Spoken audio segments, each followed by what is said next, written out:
Facebook? Is that happening? I believe so. Let me just do a double, Streaming triple live. check. It says meeting is now streaming It live. is. Yep, there we are. Yay! All right. So I'm going to be able to see the comments when I look over here. Okay, cool. And like, did people come back to hang out with us? I'm so sorry, everybody. No worries. It's going to happen. I'm sure everybody's going to come back because they're good people and they want to be part of it. So Pam's here. Shamika's here. Who else is with us? Kelly's with us. Yay! All right. We got it going on. All right. So we are going to give you guys tonight a little peek into a window that we don't normally let people peek into. And that is a window that we call girls talking, girls chatting, girls chatting. And do you remember when girls chatting started? We were probably doing work and broke off into the girl chat. And then we were like, this is really good. We should be recording this. Yeah.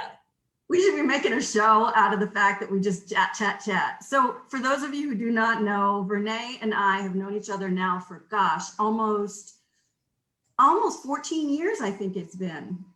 Yikes. Yikes is right. And after being friends for many, many years, Verna invited me into her company to do some consulting work. And after I was in the company doing some consulting work, I ended up dropping my own consulting work for a while and went full on board in her company and ran it for a while. And we have remained fast friends through it all, which is a testament to our friendship. For real. And there were moments in time where we wanted to kill each other, and there were moments at times where it was glorious. And that is what it's all about when you were trying to change the world. I wore lipstick for you, honey. I have a little lipstick on too, but mine is, I don't have very good light right here now because I had it all set up for lightness on my, oh, that's good. This one, the one. All right. I had the lighting all set up for, my phone, but now we're on camera. Okay. All right, so let me just check in. Yvette and Johnny are there. Maggie's there. Carol's there. I have to tell you about Carol. And then Liz is here. Oh my gosh, so glad to see you all. All right. So let me figure out how I can see the comments best. I have to mute this. All right. Okay. So can everybody still hear me even though I'm muted? Can I hear you? I can hear you for sure. All right. I have the lighting all set up for I can't do it that way because I won't be able to see everything. So I can hear myself and that's just too weird. So crazy girls chatting moment, and you guys are now we're here to talk about politics, race, the election, what's happening in the future. Like we've been yapping about this now for months and months and months, probably since before Trump got elected. And we have lots of things to say, but before we do, I have to tell you the craziest ass thing. So there's a woman named Carol who is on our live stream right now. Pam Frank says, Verna, we want you in DC helping the nation to rebuild. Yes, go girl. You know what? I want to do my best to influence from over here, but yeah, tell everybody what you're doing and then I will tell you the story of Carol. Yeah, it's the same thing as what happened with you coming into my company. I went as a consultant to Netflix and they said, could you come in to our company and do this full time? And initially I was like, no, I got my own thing I really love. But then, it came to me that this was an opportunity to do what you and I had outlined really as a vision. You don't ever know really how your visions are going to ultimately manifest themselves. You kind of create the vision, move toward it, and then particular opportunities come your way. And if your eyes are open, you're like, hey, wait. This could be the way, right? And also what I'm finding out is that when you're in flow, there are like a lot of ways, there are just so many opportunities to do the thing that you set your vision on. So yeah. I think the most important thing is setting that vision, moving. So that's the other thing, like you set the vision, but you got to move the best way you know how, and then you pick up these various opportunities. So that's what I'm doing. I'm sort of lending my thoughts and experience and my passion for justice and equity and inclusion, which we have talked many, many years about. Yes, we have. Yeah. So if I open the chat on my phone and turn down the volume of my phone, I can actually see people's comments. So I'm getting very clever. at like all the multitudes of things and items. Yeah, my all right. is, how are you doing? Whew, girl, I have had a day. I have had it. All right. So many of you know that I'm a complete geek. And if you don't know that I'm a complete geek, I'm now letting you into my inner world. I'm a complete geek and I'm teaching a class on consciousness on Wednesday. And I've been deep in electoral politics and consciousness all weekend. Like all weekend. I didn't even know it was Sunday until I realized we were going live. So like that's how deep I've been in it. And I've been studying Georgia. I've been studying what's going on in our country. I've been deeply into consciousness and trying to understand, as I'm about to teach a free program on consciousness, like how it relates to what's going on with the behavioral economics and the behavioral systems and structures that are going on in our country. Why some people are so elated. So let's just lay this out for a second. White people I know who wanted Biden are jumping for freaking joy. There was a parade going by my house, people in cars honking horns, Biden signs. Awesome. I love it. Go white people. Happy for you. Not quite as happy as I'd like to be, because there's a lot of Black people I know who are like, yeah, whatever. Like it's a good win, but you don't get why this is still a really big slog for us. And I'd love for us to talk about that some more. Yeah, and then how you can, I don't know, I'm really thinking about how to hold both of those things at the same time. The joy, because I have joy, I'm not gonna lie. I mean, I was worried, seriously worried. But I also, like somewhere on, what day was it? Wednesday, because it's hard to really know what, we've all been sleepwalking through this, right? I think we talked on Wednesday, so maybe that was it. On Wednesday, I was kind of moving like, what is this world? And how do I thought I understood people? I don't really understand people. 7 million people were cool with this dude. How is 70 million. Sorry, 70 million. Yeah. How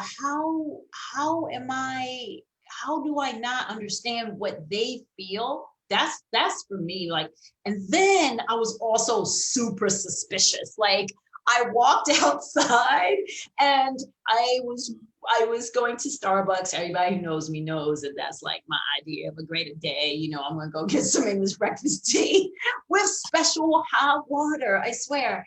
But I was like looking at people. Now I'm in California, so you know it's a good life over here. But nevertheless, we're not completely 100%. And so I'm looking around and I'm like,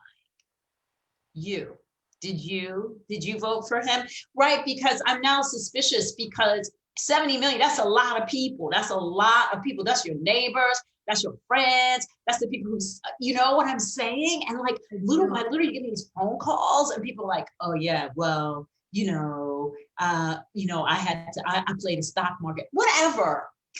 Yeah, exactly. So I've been having similar conversations. The interesting thing, and I see some of my friends from Alabama on here, so I'm so glad, Loretta, that you're there.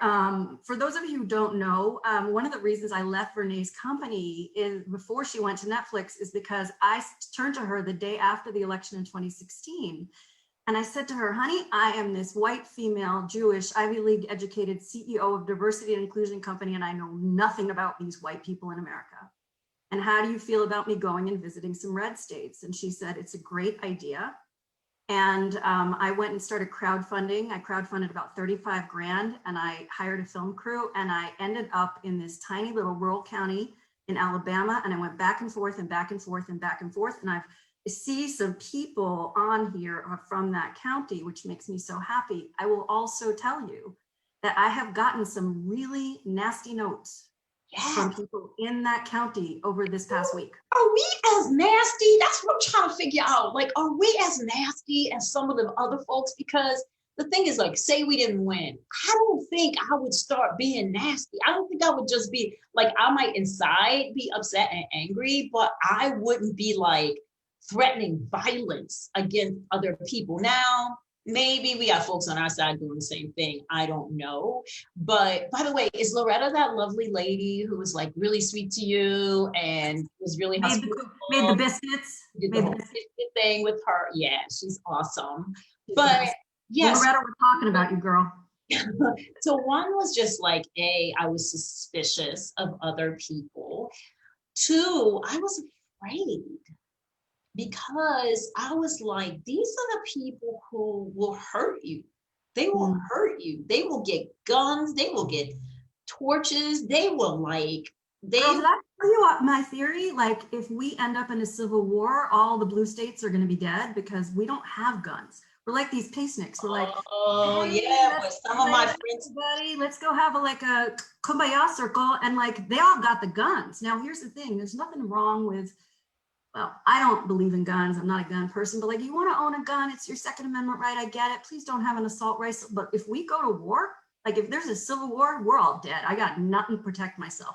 Like I'll be bashing you with my hairbrush. Yeah, but I don't know if that's real because a whole lot of people told me that they've gotten guns. But can we not talk about guns? It's a horrible thing. But I kind of brought up the threat piece where the problem, no, I'm not even going to say it like that. It's not my problem that my skin is brown. It's not, that's not truly a problem. It has been made a problem. It has been made a problem. And it's conspicuous. You know, that is the way you can oppress people, is you find that thing that is visible, you can use to distinguish them from other folks, which is what happened in this country, right? Because a lot of people don't know, but there were white indentured people and African descent and Black folks from various places in this country working the land. And when the workers got together across race, that's when someone brilliantly was like, no, you can be white, you can be free if you agree to oppress these Black and brown people. So I started, you know, every day, it's like being a woman. Every day you're out in the world, you're not going, I'm a woman, I'm a woman, I'm a woman. But there are certain circumstances where you go like, oh shoot, I'm a woman. This was a circumstance where I was like, oh shoot, I'm Black. If you just walk by me and one day you're just like, I can't stand these Black people, I'm a target.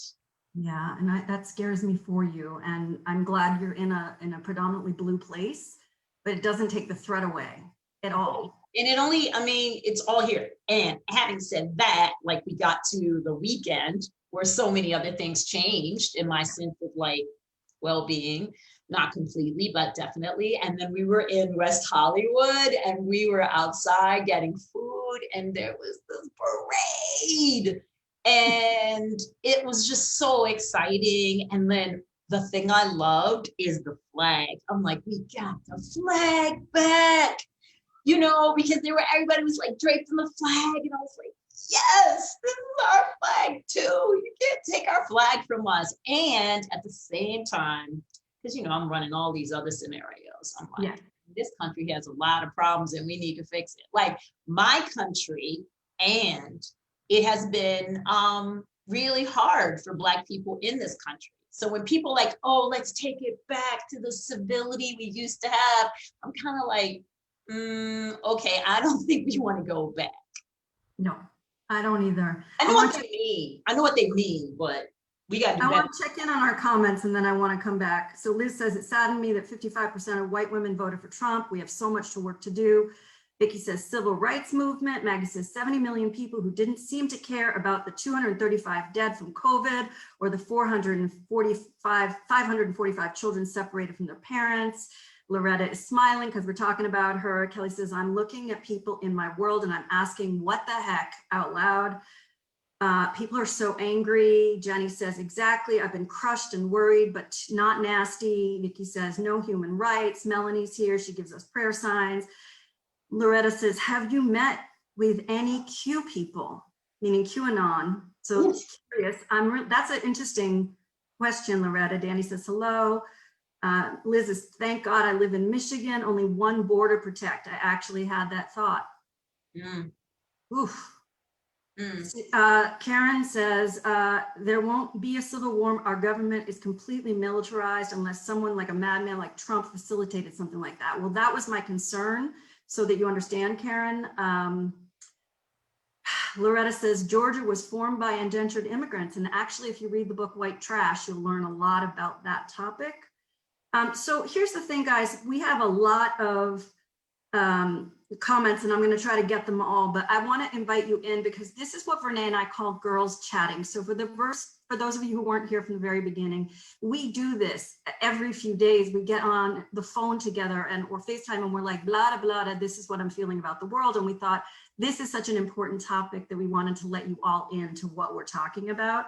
Melanie says, you're such a beautiful person, Verna. I love the way you express yourself.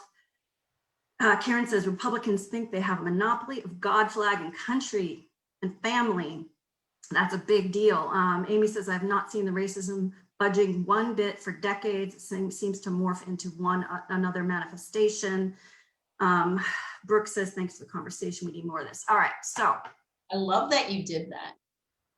Amazing. So I love that everybody's here. It's incredible that we can be having this discussion. You know, I think the thing that is bugging me the most right now is like, so I'm watching Georgia.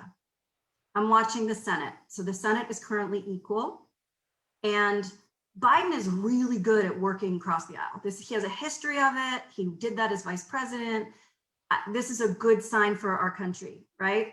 The Democrats still have the House, but not by as much of a majority. That's actually a good sign for the country in terms of moving forward. So I feel like our government is going to be much more functional moving forward. I mean, come on.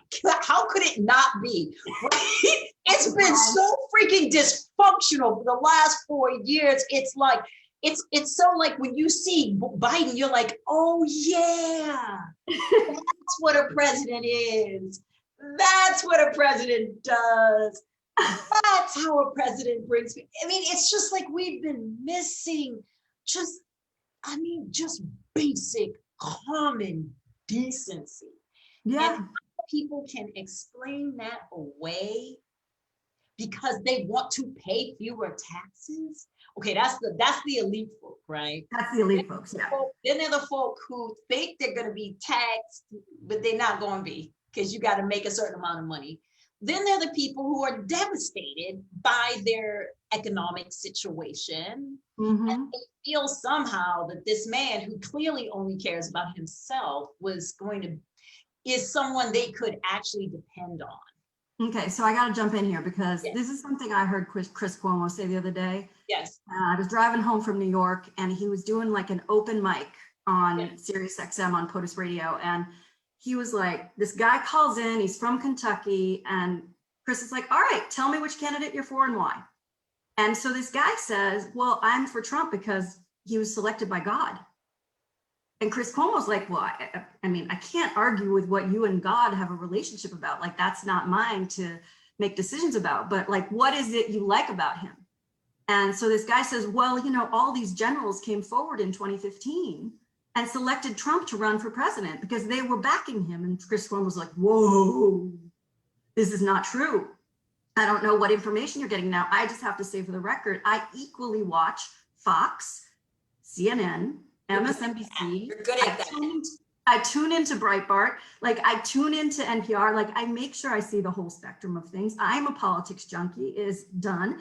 But like when people start saying things that are just untrue, what happens is they're starting to watch Biden and they're like, they believe the rhetoric that their socialism is going to take over their country and they're scared. I remember when I went to Alabama for the first time and people said to me, we hate Biden. We hate Obama. And I'm like, what's to hate? Like, he's so great. He's the nicest guy. He's really visionary. Like, what do you hate? They hated him. And so what happens is you get these biases so deeply embedded that you can't even hear the truth anymore. Like you make that scares me because I'm like, what am I not hearing? Like, where am I so dug in that I don't have enough facts, or I'm just like rationalizing stuff because it scares me to see it in other people. And then I'm like, if that can happen in some humans, it can happen in this human. And so I keep asking myself, like, what would I feel like right now? What would I do? Like those kinds of things, because the whole chosen by God, and it's real down there. I love God. Mm-hmm. A lot of people love God. Mm-hmm. And there ain't one just that version of flavor of God that people. Biden loves God. Actually, Biden has a practice of going to church. This is not something. As opposed to Trump, who'd never gone to church in his life before this time. And it's true, God can use anybody. Mm-hmm. But it is also true, like in the scriptures, that they will pray for your leaders. So I'm hoping that the folks who truly believe will begin to pray. Because I prayed for Trump. I'd be like, God, can you help him? Can you help him? He'll do whatever he needs to do so that he can be a better person for the whole country. The country's at stake. Our democracy's at stake. Yeah. I hope that the super religious people will put their prayer to Biden and to country and to, like, you know what I'm saying? Like, I do. Because that's what many of us did for 4 years. I mean, it's also true that there were some days where we're going MF, we call them bad names and so forth. Well, I totally get it. And, Nancy Pelosi is very known for saying that she was praying for Trump. But, I was thinking the other day, like, I believe in the end, love always wins. And I want to tell a quick story. Okay. So I posted something online a few days ago. Oh, before it was, I think it was on Tuesday or maybe it was Monday night before the election. And I posted, hey, everybody, no matter what the end of this election is, I just want to say love always wins. Love always wins. And someone I know from Alabama went on my page. Now I haven't seen this person on my page for a long time. And I worked on this TV show for 3.5 years and lots of my own money. Like I put my heart and soul, as you know, into making this happen, bringing these two sides together to bridge, and left my beautiful job with you. And like this person came onto my page to start ripping into how liberal people were going to start burning down their own cities if Trump won. And I was like, why are you on my page? What are you trying to say? Like, of all the people that you're going to come try, I flew you to Boston. Right. I put you up in a hotel in Boston and showed you around, and you know what the people are like here. No one's burning anything down. Like, right. Where's it coming from? So I started thinking about, okay, how do I continue my love message? Because his thought was, well, what you said is if love wins, that means if Trump wins, that means hate wins. I said, no, you're missing what I said. Right. Love wins. Time is irrelevant. Like in the end, I might not be alive, you might not be alive, but someday down the road in heaven, in the universe, love will win. So if that's the case, if love is going to win, I said to say to myself, like, okay, Suzanne, like you believe in soul, you believe in all this stuff, you got to find some love for Mr. Trump. And so I started digging into the layers and I was like, well, he had a really crappy childhood. Can I find a place to have compassion for someone who had such a crap childhood? Can I find a place? So I found a way to love young Donald, to know that he was so messed up that he ended up this way. It's the only way I could have like sanity holding both at the same time. Does that make sense? Yeah, I mean, I hear you. I think that if we go back to like burning stuff down, right?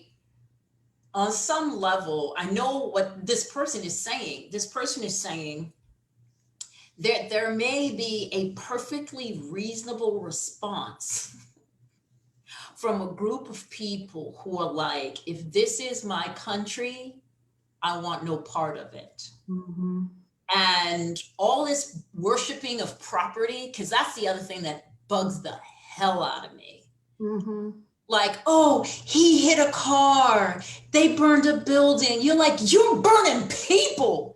You are separating people from their children. You are saying that people are worthless and despicable. Who cares about property? I mean, I much prefer you care more deeply for people's lives. Yeah. And that it's not like certain people's lives. It's all of the lives, and Black lives matter. Latinx lives matter. Trans folks' lives matter. How dare you decide whose lives matter and not matter, And so I'm like, so what if we burn something down? That would just be like so logical. The fact that we have not put like mounted a gun on top of roofs and just sort of started picking people off, it's just a testimony to God in our lives. Do you know what I'm saying? When you think about the kind of sustained dehumanization in this country of so many groups of people, I mean, look at the indigenous folks, you know? I mean, so I get that if you're on the outside of this rage, it seems counter to what would make sense, but that's because you think what is present makes sense. So, yeah, and the thing is, both believe that the other side are fear mongers and hate peace. yeah. Both sides think that of the other.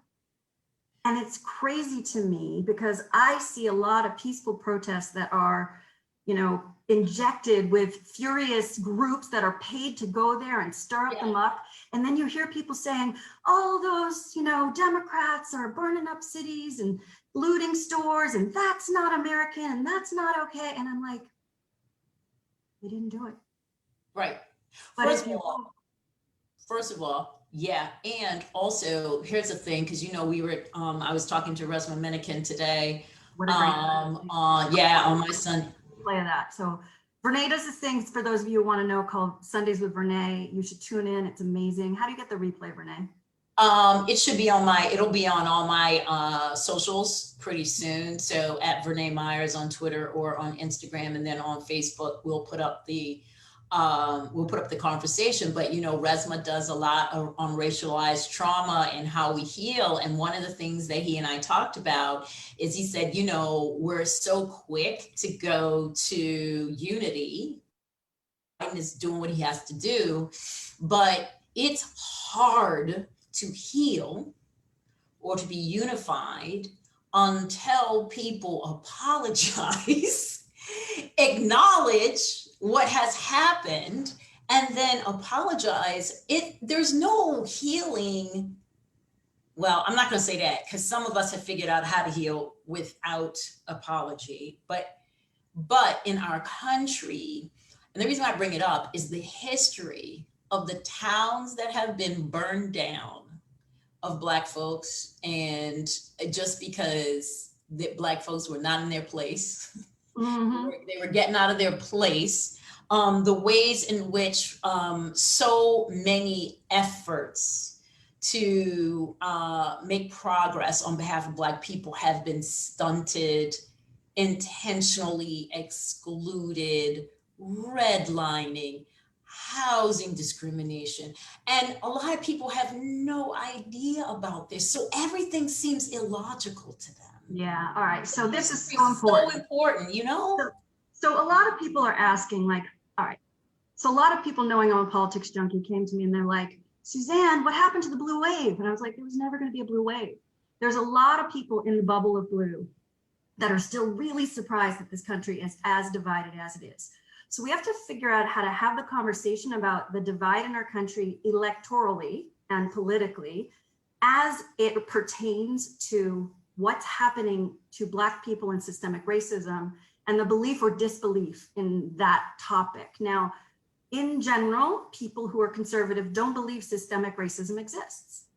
And yet we know historically systemic racism exists. In fact, some of the ladies who are in my girlfriend's guide to unpacking white privilege are here on our class today. I'd love you guys to chime in, but they actually went through the process of waking up to the history to which you were just alluding. And if you, as a viewer here, have not taken the time to learn about the Black history of our country, to learn about what happened after the Civil War with Reconstruction, and then with the lost cause of the Confederacy, and with Jim Crow, and with the killing of Emmett Till and civil rights movement, and how all of this has led to mass incarceration and the prison industrial complex, and how deeply it is entwined with capitalism as a financial system. Like, if you don't know this, watch the movie for 13th to start, but get yourself educated. Like, this is one of the most important things in terms of understanding how these two things are intertwined. You know, I love you, girl. I'm like, my friend just threw down on the history. Loving that, loving that. But you know what also Resma talks about is the kind of trauma that white people have suffered. And people don't understand that affects all of us Mhm. because you have to agree to it. And I talk about this a lot. Like to me, the analogy for me is around people who are houseless, and I'm living in Hollywood, where it's just this large number of people who are just living on the streets. And I know that my heart is not, I know that my is less because I am witnessing in some level being complicit with this situation that should not be. It just should not be. And Mhm. so I'm like, what is this doing to my insides? When we're destroying the environment, what is it doing to each of us? When we decide that, certain people aren't worth our time, like this has been like centuries of white people signing on, whether consciously or unconsciously, to this situation. We killed all the Indians, and like people don't want to. They don't like. And by the way, my understanding is that Native Americans don't really kind of call each other Indians and prefer that, but who knows? Those words keep changing. But the thing is that I just am so amazed at how trauma gets passed. And Mhm. what Resma says is that white folks have blown their trauma of coming out of like these countries where, folks were cutting off people's heads and stretching them on strange devices, like the Middle Ages, all that kind of stuff. They were fleeing oppression. In many cases, they come to have something different. Mhm. Inside their bodies Yeah. are still all that trauma, and they blow that trauma through the one down group, or the group that has been sort of designated as not as good, inferior. Mhm. I So mean, I don't know, girly. I am just like, well, the history of epigenetics, and for those of you who don't know what epigenetics is, it's what's happened to the genetics that you were given based on the environment and the culture that you're grown up with, and how it changes who you are on the inside. And what happens is those epigenetic learnings are passed down, kind of like a historical memory from generation to generation. So when I was watching you and Resma today, and Resma was talking about how his grandmother, I think it was, when she was sitting on his lap, was doing this to his nose. Now he's a nice broad African nose, and she's doing this, and I couldn't figure out why she was doing it. But I always know, as a Jewish woman, I've had a big nose my whole life, been teased by it. No one ever pet my nose to try to make it smaller. When he told that story, I was like, whoa, had no idea. But this is like epigenetic damage, trauma that we've dealt with for decades, and I mean millennia, and it's really hard. So I want to ask you a question, but I want to go look at these comments first, because I'm getting a lot of questions. okay. So politicians and corporate capitalism wants to be in the state. Read what's the matter with Kansas? All right, someone's recommending that. Maggie says just horrible, but here's the good news, that cold-blooded Nazi Stephen Miller is gone. I hope he's prosecuted for his crimes against humanity. All right, Maggie. Now here's an interesting about Maggie. Maggie took my white privilege program. And you know that I've been apologizing for white people, on behalf of white people to Black people my whole life. So now Maggie goes up to everybody she knows and she's like, I'm really sorry.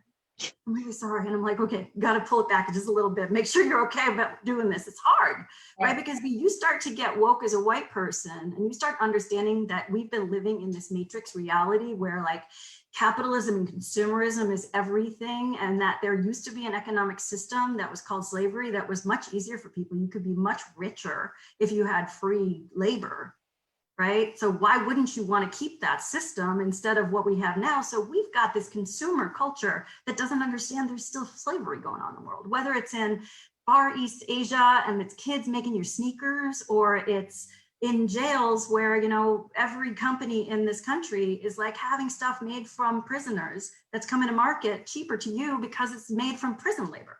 Like this is real stuff. Yeah, it's very, when you realize that the question is, are you willing? Okay, let me tell you something that really pisses me off. Okay. People keep saying, well, this is the first generation that isn't going to make as much as their parents or whatever. And I'm like, you mean the people who are wealthy are worried about their children making more money than they are? I mean, I know when we're talking about on the middle class thing, but there is this entitlement that my family should keep doing better and better, even if it means that a majority of humans are going to be worse off. This upsets me so much. I was in some meeting with a law firm partner who I know is making over $1 million. And he told the sad story of his child being at private school. And this was the earlier race with Trump, and how they all chose, I don't remember who they chose, but his point was, and it's sad because most of those kids are not going to make more or do better than their parents. And I'm like, oh, so you think the 13-room house with the 13 bathrooms, he should have 16 rooms with 16? Like, how much is enough? How much is enough? And someone said to me, Van Jones, he was saying, we always accuse the other side of voting against their interests. He said they're not voting against their interests any more than we are. I vote against my interests. Take my money. That means that people are going to have dignity, a meaningful life. I don't need to make all this. This is all blown up anyway by somebody who decided that somehow teachers and people who clean and all of that should make much less money than folks like me who talk and write memos and whatever. And you know what kills me is that this means you saying that to some people, not the probably ones listening today, and not people who actually stop and think about it, but they think that's socialism.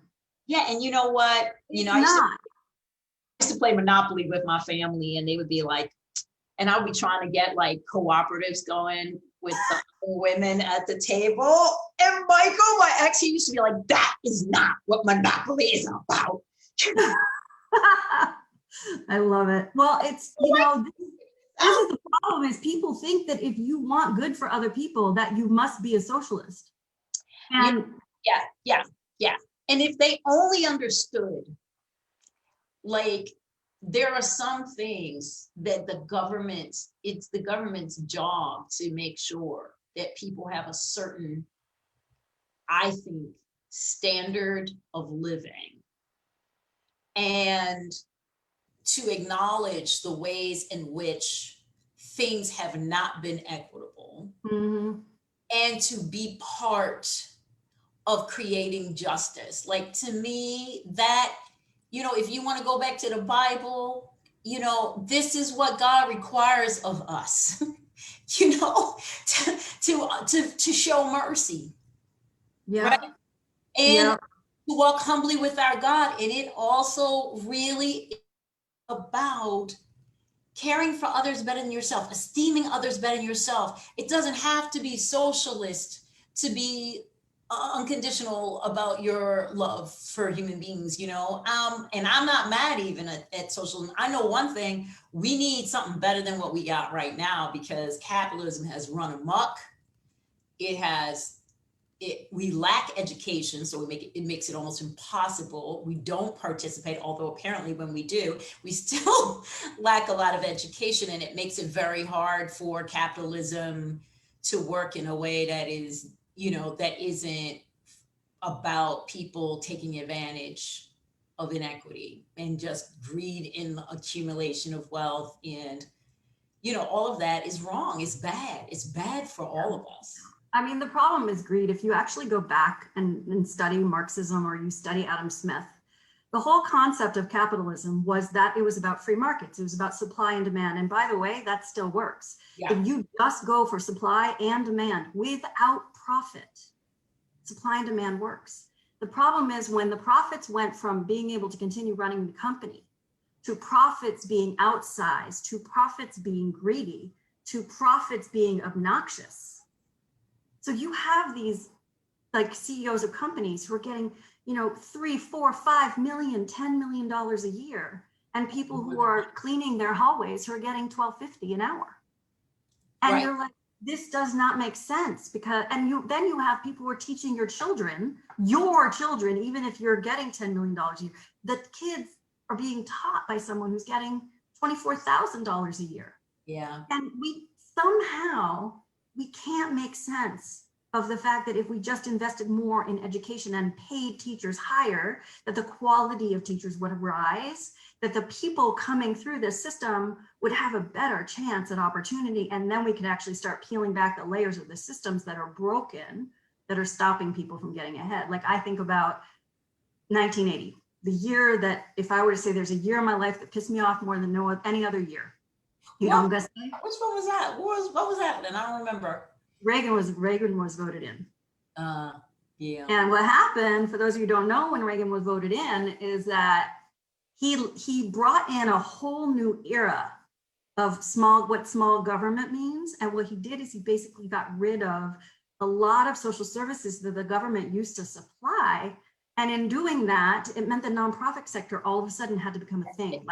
And we were counting on the charity of rich people to be able to do things for people who didn't have money. And at the same time, you started having the police industrial complex growing, because now you have people who were homeless or on the streets or prostitutes or drug gangs. He institutionalized all the mental health facilities. Yeah, that's right. So if that hadn't happened, you know, when people start talking about defund the police, and people come at me all the time, they're like, you don't want police, we need police. I'm like, no, that's not what defund means. Yeah. Defund means that if someone is homeless, you send them to an agency who can handle them for finding a house. Right. And if that people have a mental issue, you send them to an agency that handles people with mental issues. You don't put that money in the hands of the police and hope that they're going to dole it out correctly in terms of their usage of it. It just makes me nuts. Right. Or like use it to further militarize and occupy, right? Exactly. Groups and neighborhoods. That's not what they're ailing from. They are ailing from a lack of opportunity and disinvestment in those communities. And that's really, I feel like the marketing, they need to get a better market. But on defund, it's defund the police is a dumb name. I don't know why they did that. And also I think people, like, I had this whole conversation with someone. I was like, how would it work? And this person was like, we don't actually need police. The function of police has been to protect the property of people who are well off. It is white control, for the most part, white. Yeah, if you happen to be with the white people, cool, you get protection as well. But or maybe not. You might also be questioned in front of your own home on your own. I was going to say Skip Gates. Tell the story of Skip Gates. This is like the most horrible story in history. It's true. But like the problem is that the whole most recently anyway, police are set up to continue to reinforce the divisions. That's their role, right? And one other thing, like I was in Baltimore, so of course I watched this, right? Where you occupy a neighborhood, and if you occupy a neighborhood, you will see crime. You know what I'm saying? Come on into anybody's neighborhood and you're going to see crime, okay? Yeah. But if you're there every day and you have cameras every day and you basically are patting people down and for the smallest things, basically you can take those people off the street. Then you make your numbers as cops, right? But you ruin those people's lives. You take every economic engine out of that neighborhood, because still, even in those neighborhoods, it's still true that if you take the men out, you're taking fathers out, you're taking partners out, you're taking sons out, and you're taking an economic engine out. And you're putting them in a situation where they're going to be second class, or maybe now at this point, third class citizens, because we don't treat people. They go to jail, they have a horrible time, but they pay so-called their debt, and we come back. No, we don't bring them back in, right? No, and they can't get a job and they can't vote in some places. And it just, it's bad all around. And so often the better place for them to be is back in jail. Like they want, not that anybody wants that, but they don't know any other life. And it becomes this horrible cycle. And okay, we have depressed people now. What is it that we can say? I just want to see, so I want to get a couple comments in here because you guys have been so amazing. So we got some amazing people in here. Jeff Bruton, so great to see you. Loretta, still here. Colby Madoff's here. Maggie says, Sweden is a socialist country. Yes, they pay higher taxes, but retirement is guaranteed. They have health care and free university education. When will it be okay for these rich white men in government to provide us with such benefits without damning socialism? Wow, that's a big one, Maggie. I'm not sure that's going to bring us into a better mood. Jenny says, I explained defunding the police to my family yesterday, and they said, oh, this needs to be a new slogan. There needs to be a new slogan. What you say sounds sensible. Suzanne, time to read the comments again. Okay, Maggie, I'm here. I'm doing it. Sorry, it's hard. Colby says, look at what the police did in Camden, New Jersey. Sure, they cracked down on crime and violated the civil rights of everyone living or driving through certain areas of the city. So true. Listen, you guys are amazing. I'm so glad for all these comments. I'm definitely going to go back and view them all. It looks like there's a conversation going on about poverty and socialism, and it looks like we're talking about some comments about Black Lives Matter, but we cannot be so stupid as to host gatherings called Shut Down DC on election day. We're our own worst enemies sometimes. That's from Pam. So how do we think about girls chatting? Like what are we going to do? Like when people ask you, what can they do? Yeah. When people ask me, what can they do? How do we change? I have lots of things to say about that right now. Do it. On, you go. First of all, I was thrilled to see white folks celebrating yesterday. Made me happy. And if I were honest, because I am honest with you, as my white girlfriend, I was like, good y'all, because we tired. Yep. You know what I'm saying? We're tired. When we see you holding up some of the responsibility, it makes me feel better. So here's what I don't want. I don't want people being like, oh, good, we've got Biden in. Let us go back to how we were. How we were was not good enough at all. Anything looks good after 4 years of Trump, but we can't think like that. We have to get back to what we were trying to do, right? So I would say on every local level, on every state level, on every federal level, in your jobs, in your private life, we have to keep pushing. We have to insist on truth and reconciliation. But don't leave out the truth. Like, get truth and find out about your own self and your own sort of participation in this system. And if you're white in particular, pay attention to what that means about your history. And if you are a person of color, think about your own issues and the ways in which we have often been complicit. And like, we're also, like what Resma was saying with his grandmother doing the thing with his nose. We've got the blue vein test. We got the paper bag test. This is all stuff that we've retained from folks treating us poorly. We treat each other poorly. So I think we need to imagine something new, which is hard for people. What would it look like to have, I don't care whether you call it socialist, I don't care what you call it, but what would it look like, or what kind of systems would we need so that individual people and groups are experiencing like a life of dignity and meaning? Like what would that require? Well, I got to tell you, my big hope is that after Biden really addresses getting kids out of cages and, really putting a task force in place to end COVID. Yes. My biggest hope is that and this is some people are going to be pissed off that I'm going to say this, okay? My biggest hope is that he finds a way for people in rural America to have a win. Yes. Because there's 70 million people right now who did not want Biden in office. And there's a lot of Black people who are exhausted and they're really happy that white people are showing up, but we're not showing up enough We're not carrying enough of the burden. We're not breaking down our own lack of information, lack of education to learn what we need to know about how we got here. Yeah. How we got here because of the war on crime, because of the war on drugs that always targeted young Black men and put them in jail so that we could get goods for less money. Like, until we get to educate ourselves, we're so complicit in this. So white people, we gotta take on more of the burden, because Black people are tired, as you just heard Renee say, and she's not the only friend I've heard it from. Like, so when we're all cheering and yay Biden, don't pat yourself on the back. Just like Renee said, don't just sit there and go, we're done for 4 years. No, this is our opportunity to not let it slide, because you know, it's interesting because Biden's pretty much a centrist, as Obama was. You know, I remember Boehner came out many years after he left being Speaker of the House saying, you know, we always knew Obama was a centrist. We just tried to paint him on the left. They do the same with Kamala. They want to paint her as a socialist, whatever. Like, let's put the words aside.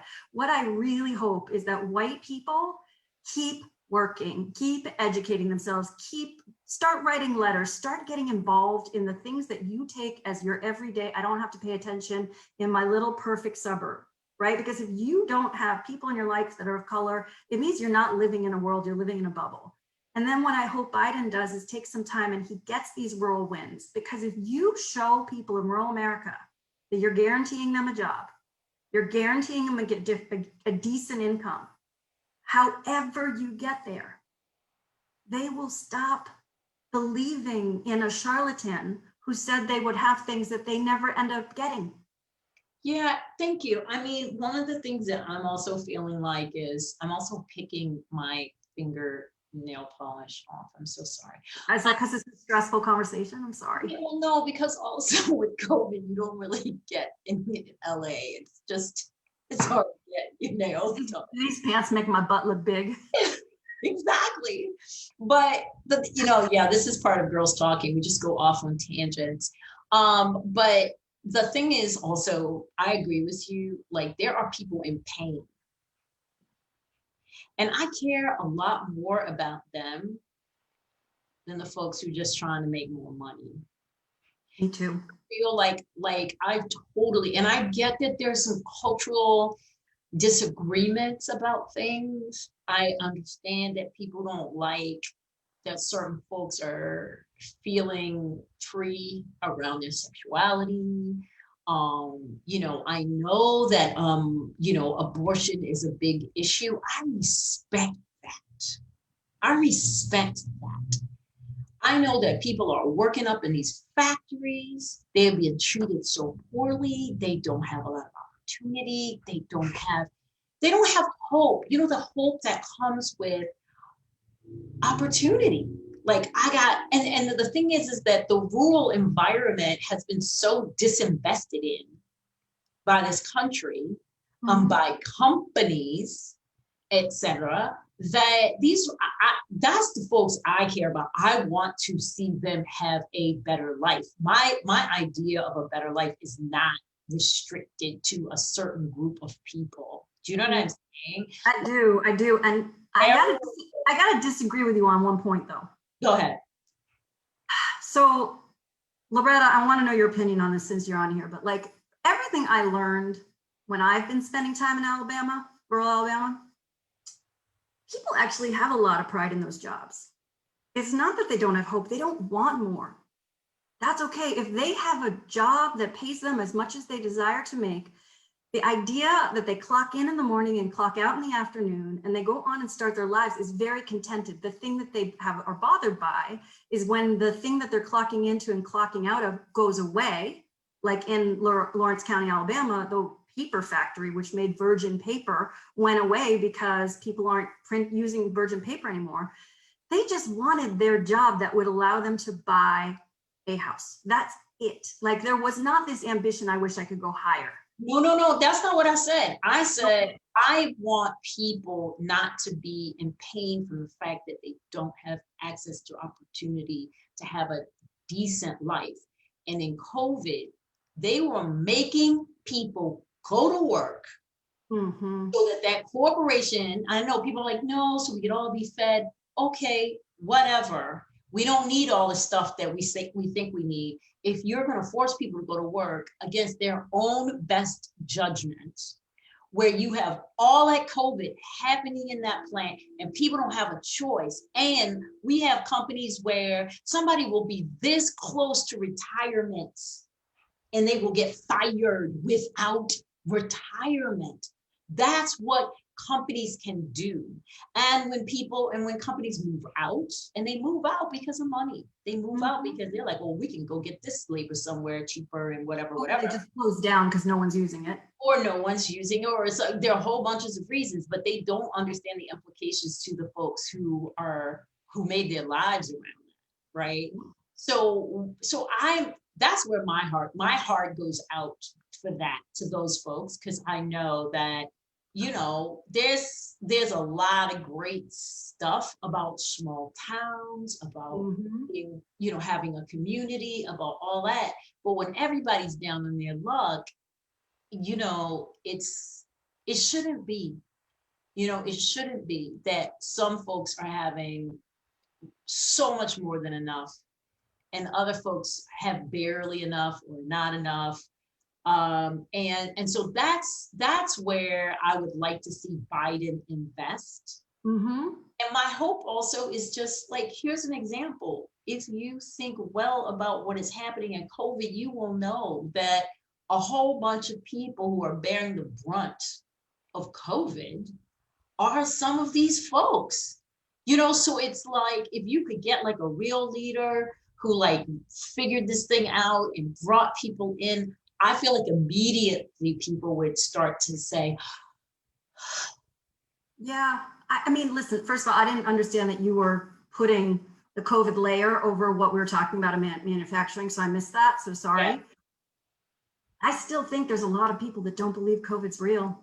And I think that's a huge issue. I think a lot of people still think it's a hoax, and that's a huge issue. I know, but wait, like, was it you or some other friend was like, did he really have COVID? Do you think? That was me. I said I thought it was a whole publicity stint, that he's the superhero who got better from it 3 days later. Whatever. But then like all these other people started getting COVID in there. So I was like, okay, maybe he really did have COVID. Like, I didn't even think that it was a possibility. Oh my God, it says my internet is unstable. I hope I You're don't go fine, off. You're fine. Right, Liz says, yes, I think something similar to the New Deal, build infrastructure in rural America, especially internet and transportation. Absolutely about internet, Liz. One of the things I'm trying to work on was getting broadband into Lawrence County, Alabama. Maggie says, hey guys, ever heard of Social Security? Yes, we pay in, but it is a socialist program. Amen, Maggie, that's absolutely true. Biden was tarred as socialist, communist. It's in the water under the bridge now. All right, here's the thing, guys, like there's so much insanity going on. I think that the thing that Verna and I often come to when you guys aren't part of our conversations is like, the two of us are ridiculously optimistic. Like sometimes so sillily so. And we truly believe, I think it's because we both have shared spirit and shared love of the universe and what is possible for all human beings. What I think we need to do is make sure that we're aware, that we're conscious and awake and aware of the things that are limiting certain people from actually participating in the freedoms that you currently participate in your life. If you're watching this right now, you have internet, you have access, you have time, you have the ability to have someone watching your children right now if you have them. Like there's a lot of things that are enabling you to be part of this conversation right now. And we have to understand our privilege wherever we find it. We have to understand the things that are advantaging us above other people and start looking at a cooperative, collaborative way of living life instead of this individualist way of living life, which is so much part of American culture. I agree with you. Let me ask you this question. To me, it seems strange that folks who are poor or working class, barely making, 2 people working all night long, missing each other, basically like going to different shifts, somebody like throwing the baby to the other person. Like that's how some people are living, like no, very little joy in their lives, very little extra in their lives. They don't see the system. Like, this is what I don't understand. Like, I'm talking to white people who have the privilege or black people who have the privilege to watch us now. Right. I change the subject. Change the subject. You gotta put on your blinker, girl. I missed you. I forgot to do the blinker. But to me, it's so obvious. A system, right, that is preferring certain folks over others. And so when I hear people talk about personal responsibility, okay, I'm all for that. When you hear people say, you know, you need to work hard, it's all good, all right. But you don't see the systems that are preferring certain folks, so all of their hard work actually manifests into more and better lives. Or like, have you not, like, a lot of people like, you know, black people, they need to work harder. You're like, hey, you mean the mothers and fathers on the bus stop at 5 a.m. all over Baltimore going to job after job after job? This isn't just about personal responsibility, accountability, and work. To me, that would be obvious if I were in this situation. And so, and it is not, I'm very clear, it's not as obvious to people doing well, because they're like, ain't I fabulous? They don't say it out loud, but I don't even know if they say it to themselves, but they feel it. They feel it. I mean, this is a whole nother girls chatting, but like, if we got talking about reparations, man, like, okay, there's a bill that's been going through Congress about reparations from slavery. It is worth trillions and trillions and trillions of dollars, because if you think about the people who got rich off of sugar plants and those people being able to invest their money in steel companies, and then those steel magnates who are able to invest their money and build universities and build, you know, companies, and the amount of money that have been made on the backs of people who have been oppressed for so many centuries is astronomical. If you actually stop to think about it, I personally kind of want to throw up in my mouth. It makes me so upset. And so images, I hear, and it's not just black people, right? So I think that's where you can kind of see that this whole thing has been a lot about, you know, a certain group of people. And this is the thing that Emmanuel and I talk about all the time. How much cheating there is in this country. There's just so much cheating by rich people. They're just so, when you're like, seriously, you need to cheat, man. You already got 8 houses. Do you know what I'm saying? And also, if you look at who has become wealthy in this country, they did it all through illicit and illegal means. And they didn't, well, and loopholes. Like, there's so many actual loopholes. For real. That they can like pay no taxes. Like, I'm not even talking about Trump not paying taxes. I love that Warren Buffett comes out, says like, I'm the second richest person in the world. I'm happy, take my taxes, take my money. Like, if more of us were actually stop clinging on to the money that we have, everything would become cheaper anyway. We will have more. It is called regeneration. I don't know if you guys know the story of the long spoon. Do you know that story? I don't think so. Tell me. Really? Okay. So the story of the long spoon goes something like this. I'm going to paraphrase it. It's not going to be as good as when you tell it. But like, this person is brought into heaven and into hell. And first they go into hell. And in hell, everybody, their spoon for eating is on the end of a hand, right? So in hell, everybody's tiny and starving and emaciated, because if you don't have an elbow to bend your arm anymore because it's a spoon, you can't feed yourself, right? So you're constantly like picking up the food, and this is hell. You can't get it in your own mouth. Oh, okay. But if you take that same story and you go to heaven, you feed each other? You feed each other. I love that story. It's called The Parable of the Long Spoon. And it's such a beautiful story because it's about regeneration. It's about the ability to feed each other so each other can grow.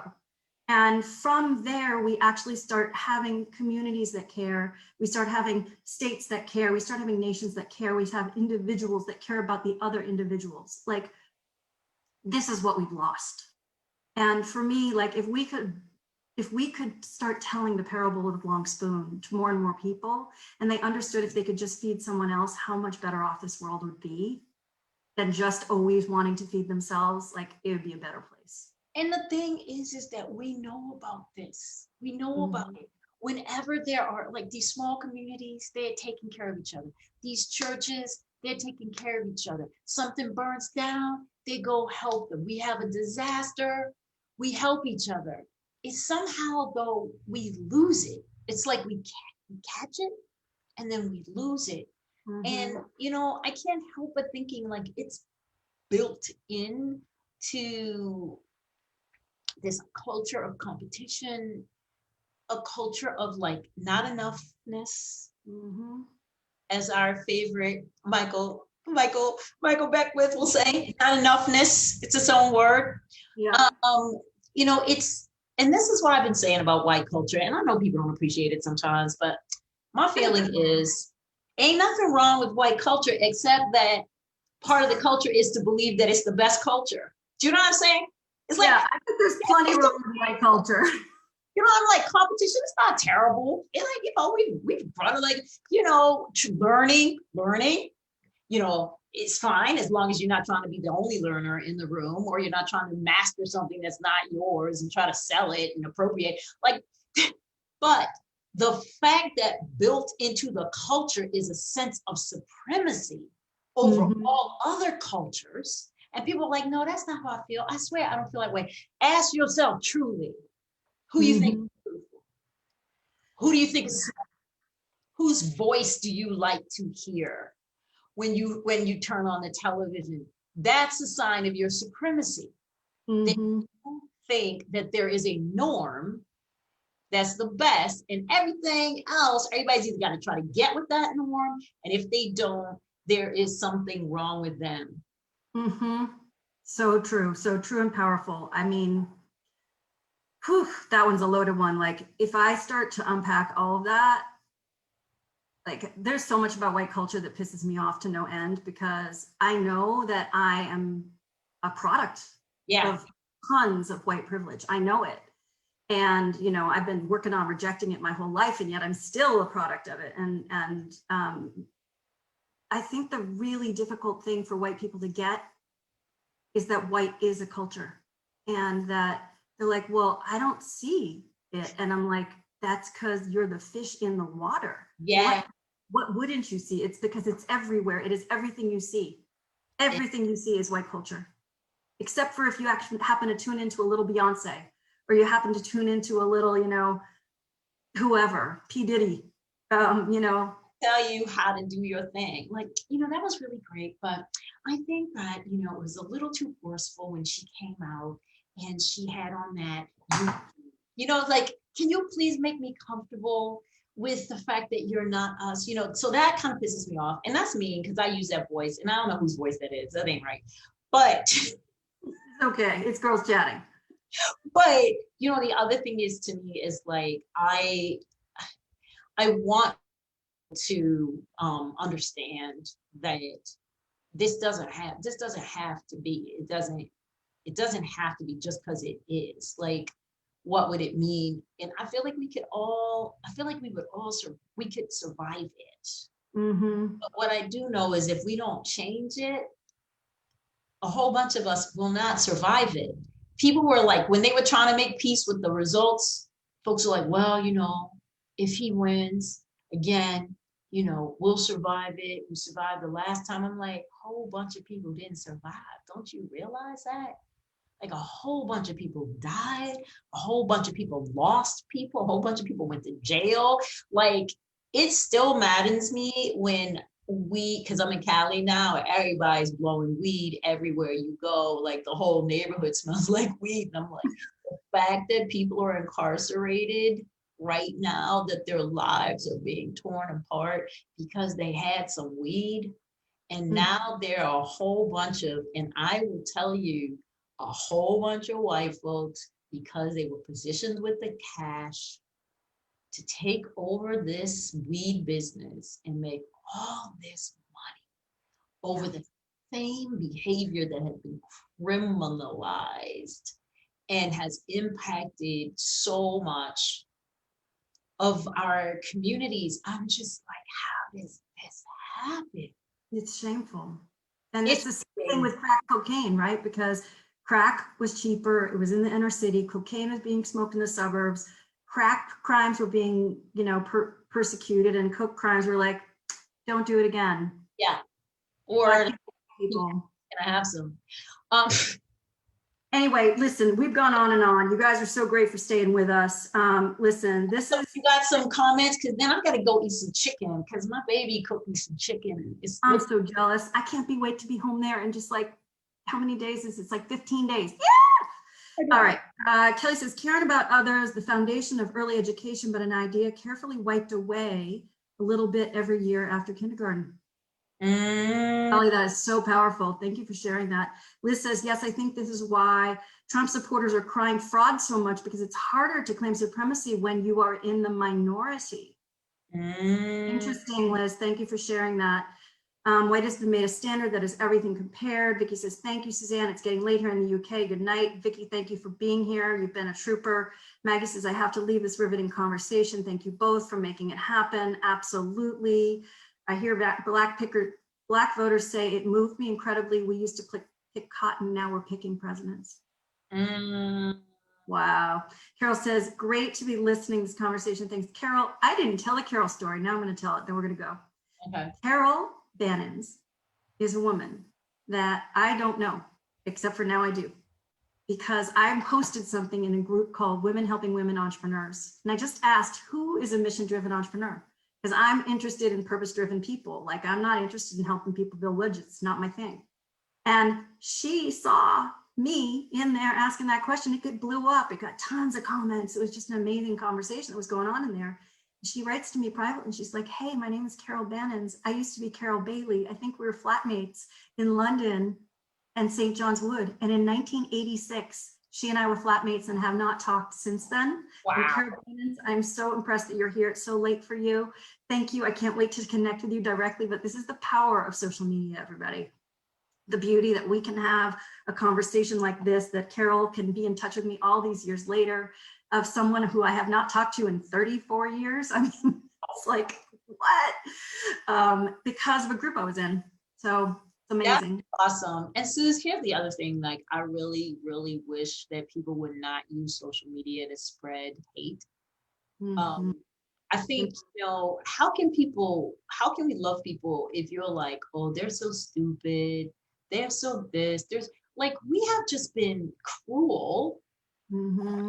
As violent, but I feel like we've been cruel, and I think we need to stop that. You can't ask for people to understand you if you aren't willing to give people at least some. They're like, that makes no sense, they're so stupid. It can't be true. It can't be true. They have got to be like us, fighting for something that they think is real. So give them at least that bit out. Now, there are definitely things where we got to figure out what the facts are. I don't know how we're going to do that, because we like, everybody got their own references and they're written and they're on TV and all that. And you're like, no, how can I tell you that that's actually not what happened? Like the Q thing blows my mind. So, So listen, I could go on for another hour and a half. This is where we go, girl. We've been on the phone for like 2.5 hours. Like, all right, so it's been an hour and almost an hour and a half. We did come on a little bit late. Maybe we'll do another one of these. Let me just say thank you to my dear friend, Renee. We always, ladies and gentlemen, have these incredible conversations. I feel so blessed. My hope for you is that you find people to have incredible conversations with and let them flow free. There's no structure needed. There's no fighting needed. When Verna and I disagree, we disagree. We try to educate each other. We try to be open-minded. When I advertised for this today, I said, listen, if you're on the winning side, put away your salt shaker. We do not need to put salt in the wounds. People are hurting. Let's be kind. A lot of people are saying, I don't want to go straight to healing. I want to go to na. And then once I get over my na, then I'll go to healing. No, we start with love. We end with love. That's where we are. For real. So truth and love, truth and love, truth and love.